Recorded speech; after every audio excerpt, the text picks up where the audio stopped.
مؤتمر عربي عام في العاصمة اللبنانية بيروت لدعم المقاومة ورفض تصنيفها بالإرهاب بدعوة من المؤتمر القومي العربي والمؤتمر القومي الإسلامي والمؤتمر العام للأحزاب وهيئة التعبئة الشعبية العربية. الكلمة الأولى في المؤتمر ألقاها المنسق العام للمؤتمر القومي الإسلامي خالد السفياني دان فيها توصيف حزب الله وحركات المقاومة الفلسطينية بالإرهاب.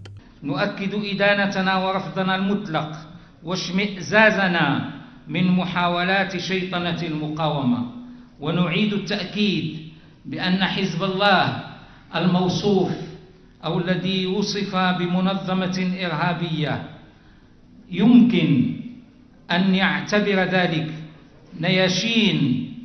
أن يعتبر هذه التوصيفات نياشين على صدور المقاومين.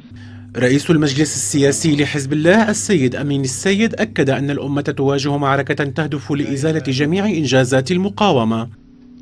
هذا الذي تحقق في هذا المدى التاريخي وإلى الآن لا شك أنه يتناقض مع الاستراتيجية السياسية للدول الاستكبارية في المنطقة، ومعها منظومة إقليمية حليفة لهذه الدول الاستكبارية.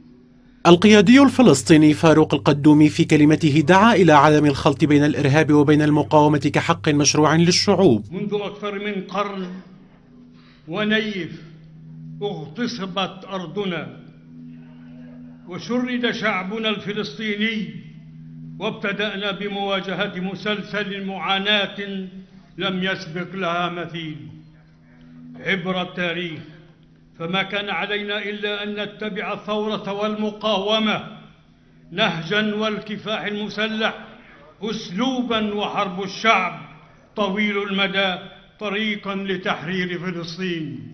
المستشار السياسي لرئيس البرلمان الإيراني حسين شيخ الإسلام كرر التزام إيران وقوفها إلى جانب الشعوب المظلومة التي تعاني من الإرهاب. إننا في إيران والعراق وفي سوريا ولبنان وقفنا إلى جانب الذين يناضلون ويدافعون عن بلادهم بمواجهة الإرهاب، وقدمنا لهم الدعم ولا نزال بمواجهة التيارات التكفيرية بمواجهة الصهيونية الذي هم أشد الإرهابيين خطورة وخبثا في المنطقة. كلمة رئيس حزب الأمة في السودان الصادق المهدي تضمنت إدانة لمحاولات تشويه صورة المقاومة. ندين كافة محاولات تشويه المقاومة بكل فصائلها بصفة الإرهاب، فالإرهاب الممارس في هذا المجال هو إرهاب دولة إسرائيل.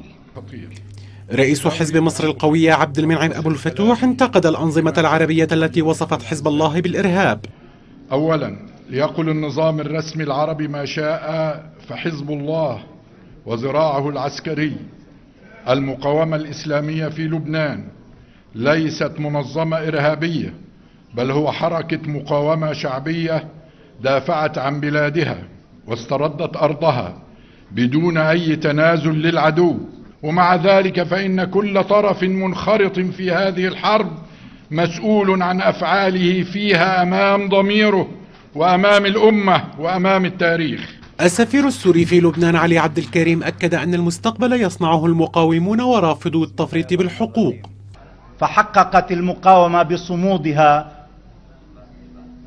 حققت انتصارا أعاد للأمة كل الأمة وأعاد للعالم وأحرار العالم الثقة بأن المستقبل يصنعه المقاومون ويصنعه المؤمنون بهذا المستقبل الذين يحترمون معنى الكرامة الإنسانية ومعنى السيادة ومعنى الحقوق ويرفضون التفريط بهذه الحقوق. المرشح السابق لرئاسة الجمهورية في مصر حمدين صباحي نقل في كلمته تحية الشعب المصري مؤكدا أن إرادة المصريين مع المقاومة. ولا مصر الانفصال عن أمتها العربية، ولا مصر التنصل من واجبها نحو قضاياها وفي أولها فلسطين. اعلموا أن مصر مهما تلعثم لسانها الرسمي قلبها مع المقاومة، إرادة شعبها مع المقاومة، الأمين العام لجمعية المسلمين الجزائريين كرر التأكيد على موقف بلاده بعدم تبنيها قرار تصنيف حزب الله كمنظمة إرهابية. إن السلطات الجزائرية لا تتبرأ من قرار تصنيف حزب الله كمنظمة إرهابية الذي أعلنت عنه دول الخليج، لافتا إلى أن حزب الله حركة سياسية تنشط في لبنان، والجزائر لا تتدخل في الشؤون الداخلية للدول الشقيقة. رئيس الاتحاد العالمي لعلماء المقاومة الشيخ ماهر حمود أكد أن المقاومة في لبنان وفلسطين كفيلة بالوصول إلى المسجد الأقصى. فالمقاومة في لبنان وفي فلسطين بتأييد الله تعالى كفيلة بإذن الله تعالى أن تصل إلى الأقصى وأن تحقق الوعد الإلهي ليدخلوا المسجد الحرام كما دخلوه أول مرة. وفي البيان الختامي للمؤتمر تم التأكيد على أن المقاومة لم تولد من الفراغ وعلى دورها الفعال في تحقيق النصر على الاحتلال في حرب تموز عام 2006. الحالة التي نمر بها